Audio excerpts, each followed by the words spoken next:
so stupid. Hi.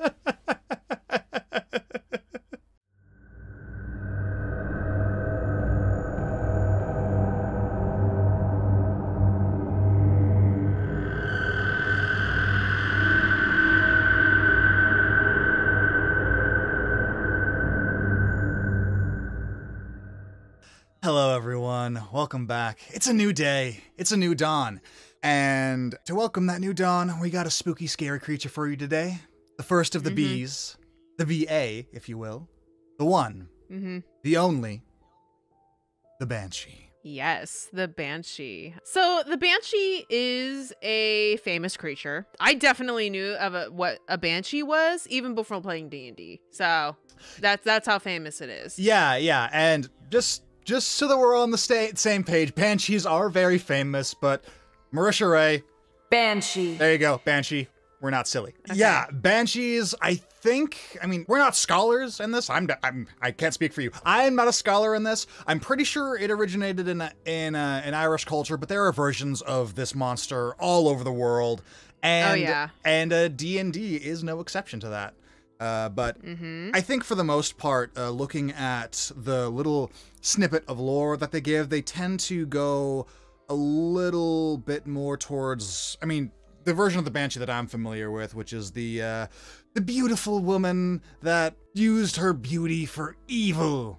And is that what I don't know. Like, I mean, without knowing like the D&D context, all I knew a Banshee was just like an evil female ghost that like screams. That screams and scares people. Like I wasn't aware of like the specifics of like why they became a Banshee or who can become a Banshee or anything like that. Yeah, well, it should surprise no one that a lot of these ancient myths and cultures kind of are rooted in some questionable moral values, and the Banshee is no exception to that rule. I won't get into it, but you know what I'm talking about. Yeah. But either way. Well. One thing we can say with authority, because we got the book in front of us, is in the D&D world, Banshees stand from beautiful elven women that used their beauty for evil.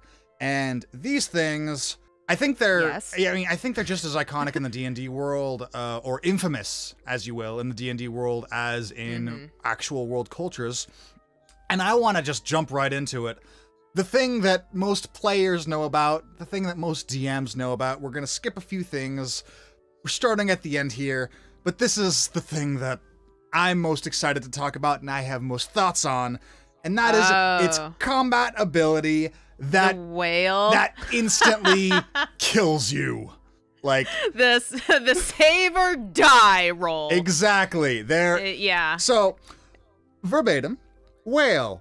It can use it once per day. The Banshee releases a mournful wail, provided that she isn't in sunlight. This wail has no effect on constructs and undead. All other creatures within 30 feet of her that can hear her must make a DC 13 con save. On a failure, the creature drops to 0 hit points. And on a success, they take 3d10 psychic damage. Yeah, so that's wow. That's a real save or suck right there. I mean, you could be level 20. You can have 200, 250 hit points, and you roll a 1 on a DC save, and insta 0. Yeah, and wow. Yeah, and we've talked a lot about like insta-death abilities with monsters and creatures like this, and I think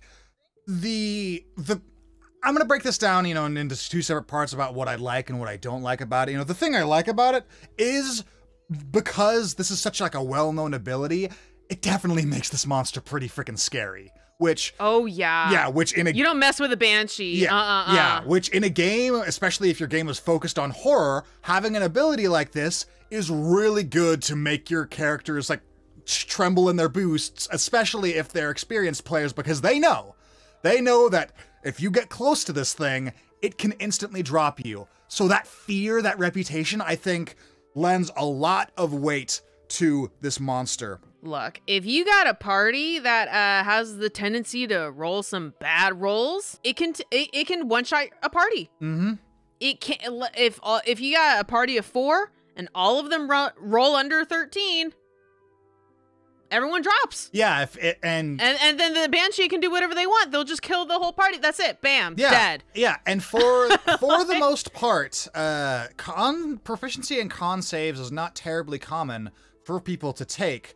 So I think that, you know, it is undead, and there are a lot of spells that specifically do more things against undead, and there are a lot of abilities that do specific thing against undead. So I am not saying that these things are unbalanced. I would say that they definitely are. But at the same time, like we talked about on a few other episodes before this, I think it was the Solar that had the one-shot bow ability that we talked about. Oh yeah. Yeah. Being one-shot just feels bad. Like when you're in combat and you just drop, you just die. Like as a DM, I feel bad when I do it, and as a player, I feel bad when it happens to me. Like one-shot abilities, like they're cool as like a deterrent, but as an actual execution, it just doesn't. It's not very interactive. It just doesn't feel very fun. I mean, that's how I feel about it anyway. Yeah, and the thing is, like, if you're a player and you see another player get one shot, it's like, it's really cool, but it's also really horrifying. But if you're the player, having your character drop to 0, that is the scariest thing. It's terrifying to go from max hit points to just 0. I don't know. If you want to strike fear into the hearts of your players, you know, go for it. But you might want to veer on the side of caution with this one. Yeah. And I maybe try not to TPK your party. Yeah, absolutely. Don't do it. And again, because this thing is undead, like a quarter of the classes basically counter this thing with their unique. Like I'm talking about the paladin and the cleric, of course. They can destroy undead pretty easily, even before they have the destroy undead ability. And this thing is CR4, so. Like, for the most part, like, this thing is scary. This thing's stat blocks are to give it a fierce reputation that strikes fear into the hearts of your players. And design-wise, I think that is really cool. But in terms of actual, you know, the D&D combat system, where, you know, after you roll initiative, this thing doesn't seem terribly interactive with, like, the things that make it so cool. Make it so cool in that it makes you scared of it, but not when you're actually fighting it. Does that make sense? Am I making sense? I kind of get what you're saying. Like, outside of this one ability, like if you were to remove the wail ability, I mean, it's a ghost.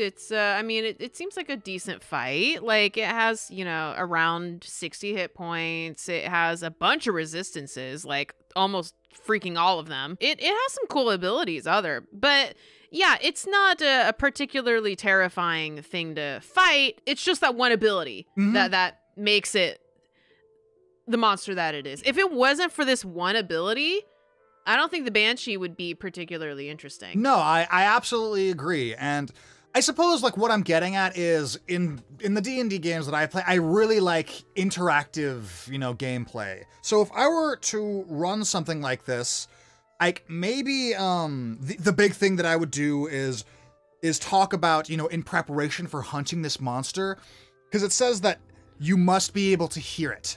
So like, for instance, if you were to cast Deafen on yourselves, like that would be a wonderful counter to this wail, and that is the interactivity, but you would definitely need to know that going into it. So say, for instance, you were running like a monster hunt encounter where like old Farmer Joe has heard wails coming from his barn and he needs adventurers to go investigate it.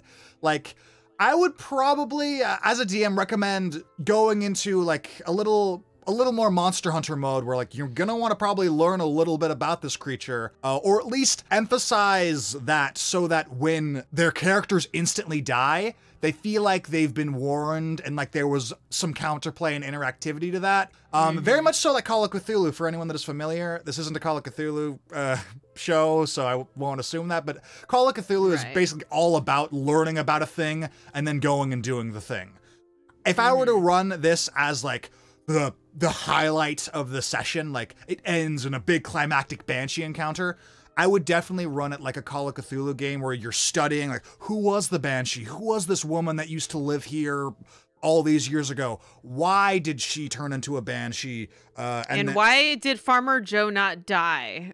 because I mean, if Farmer Joe owns the farm, and he goes, there's some lady screaming in the barn, and he didn't care to investigate. How come he's alive? Yeah, Farmer Joe's pretty sus. Yeah, Farmer say. Joe be sus. You read my mind, Farmer Nola. Joe's a little sus. Yeah. So like he's holding off some information. He wants to, get the party members to solve his problem for him. Yeah. All right. To close this metaphorical loop. Anyway, we'll say that in this hypothetical situation, the Banshee used to be Farmer Joe's wife, and he was a jerkface to her, and that's why he's just sending people to kill her. And spooky. That's actually like a really cool campaign idea. Actually, yeah. I mean, now thinking about it, I'm like, write it down. So feel free to steal that from me. But yeah, so I mean, I think that's a testament to how cool like the Banshee as like a concept really is. I mean, both for its link into, I guess, a lot of like a fairly popular ghost story around the world. This thing's interpretation in 5th edition Dungeons and Dragons is very unique and very cool and well designed. But I will say that I'm sure that this is going to come up multiple times, but anytime that there's a one-shot ability, let your players know how to play with that instead of just they go into the fight and then all of a sudden they realize they're dead. Like there's... Yeah. Or actually, I wonder if we're going back to the Farmer Joe situation, maybe if there was a stable hand that died all of a sudden. He perfectly healthy man. He went into the barn and he just dropped dead. One morning, I walked out to milk the cows, and Frank was dead on the ground. Yeah, heard a shriek and then he died. Yeah, I know, and there ain't no stab wounds on him. He was perfectly healthy man, hardy as a horse. He died. With the horrifying look on his face. Poor Frank. Poor Frank. We had to bury him in the backyard. You hear about old Frank died down the street. Yeah, right. I know. But yeah, I mean, maybe a hint like that might warn the players, like, hey, look, this Banshee ain't no joke. It can drop a player like that. Yeah, it has an insta-kill ability that has to do with sound. Wink, wink. Yeah, or maybe Frank's ears could be like bleeding or something like that. And so that would indicate that sound is important. Absolutely. Those are all amazing suggestions, Nola. Yeah, just let them know ahead of time so that when it comes, it doesn't feel like it's coming out of the blue. So that it feels like it's fair. And then when it does come, and if they didn't figure it out, they have like, oh yeah, no duh, because of this thing that happened. Not like, I just died and there was nothing I could do about it. I know, I died. Yeah. Now, I'm thinking this kind of situation is more for players that are fairly new to the game, or they just don't know what a Banshee is. They haven't heard of it before. I'm thinking experienced players, even if this is the first time running into Banshee, they kind of know what's up. Yeah. So you don't have to prep them as much. Yeah. But this ability just kind of gauge your players. Yeah, this ability is pretty infamous. Like if you've been playing D&D for a while, you've heard about this ability just because, like we said, insta-kill abilities pretty infamous for obvious reasons. Like you could be level 20 and a level 20 wizard with like a +3 con still isn't proficient in con saves, and they could just die. Just bam, dead. Yep, and that's it. Yeah, so that's my thought on that, and that's the majority of my thoughts on this creature. But just to quickly go over the other part of it that's really cool. Again, like I think it's clear that, like I said, like I would definitely use this in like a monster hunting setting, because the Banshee can magically sense the presence of creatures up to 5 miles that aren't undead or constructs. She knows the direction they're in, but not their exact locations. That could lead to some real spooky D&D. Like, she knows that you're there. She can detect your life force. I just think that that's like a really cool concept. And if you would just throw that at your players, like, you could just be in the middle of a cornfield and then you see spectral glowing coming from above the maze. And then this figure just appears and shrieks at you, and then you're dead. Like, or that's maybe, horrifying. Or maybe there's like suddenly there's a gust of wind. You turn around, there's nothing there, and there's no wind today. And then you hear brushes of like, the corn, and you look around and like, what the heck was that? And then a few seconds later, you know, you see a ghostly woman in a white dress, and she's beautiful and horrifying at the same time. And then you die. Yep. Because you rolled bad on your con save. Poor Frank.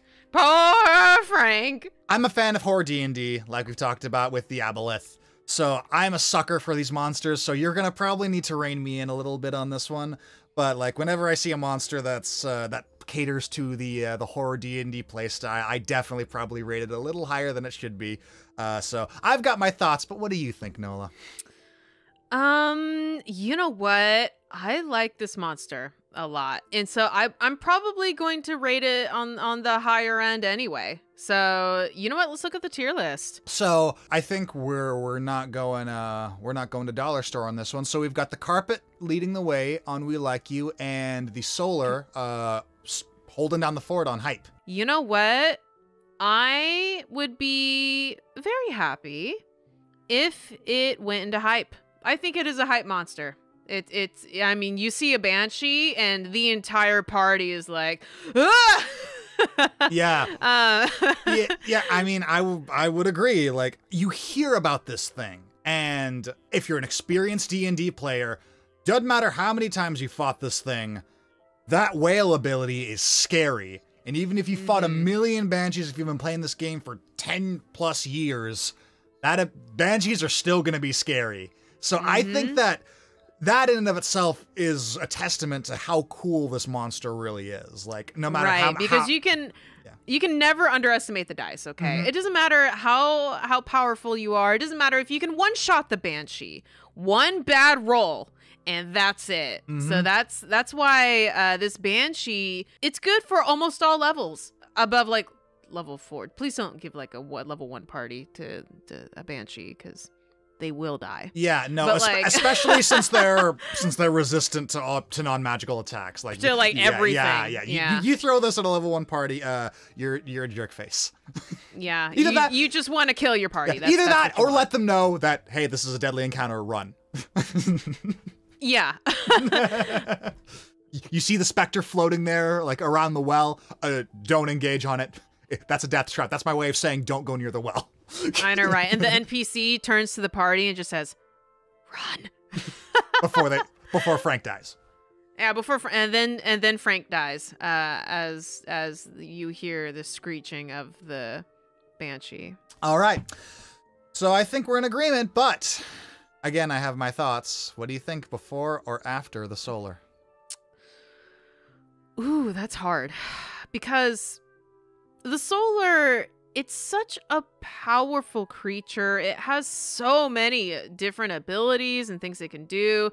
It's definitely a cool monster, but I kind of have to take into consideration of how versatile the Banshee is. The Banshee, again, you can throw it anywhere from like level 5 to level 20 party. Man, maybe not level 20, but like you can throw it at you could throw it at level 20. I mean, you could. Nothing's stopping you.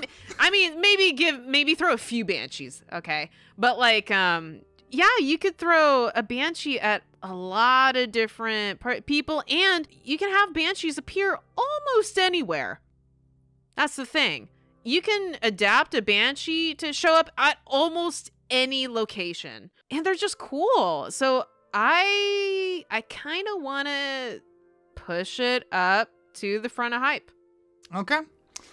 I mean, again, I'm in one of those just states of shock where it's like my feelings towards like a spooky, scary creature is actually like, you agree with me on this? Oh, something's off. I know. I feel a disturbance.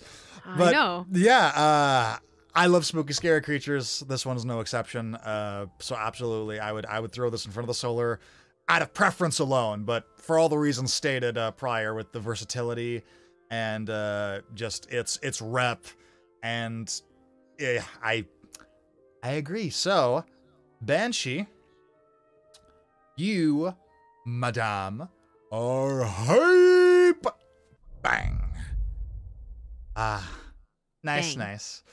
You know, I was thinking about this, and I'm like really curious how the ratios are gonna be, because as of right now, we've got like most of the monsters in We Like You. And I'm curious if that's like the way it's going to always be, if like we're going to just like most of these monsters like down the middle, or if we're going to start finding monsters that like we really don't like fairly soon. Admittedly, we're only in the don't Bs. worry. Yeah, I mean, don't worry. There are plenty of monsters in the monster manual I don't care about. So I mean, like, so far we've kind of hit lucky with a lot of monsters that, you know, are in the upper tiers. But I feel like there's going to be a good number of monsters that I'm like, why was this made? You know? Yeah.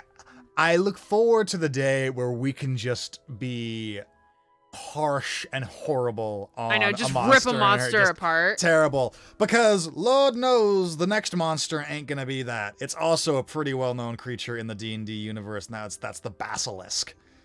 Yeah. And I know I sure as heck ain't gonna be bashing this thing too harshly because, I mean, I suppose we'll have to wait and see where all that goes on the next episode, whenever that comes out. But yeah, Banshee, rated, and input into our wonderful tier list. Thank you everyone so much for watching. Like, comment, subscribe on the Roll Call YouTube channel, and also check out our Twitch stream. Otherwise, a Banshee's gonna show up to your place of residence one day and is going to scream in your face, and you won't like it. You will be dead. And that's where we close the story on this fairy tale journey. Good night, everyone. Sleep well.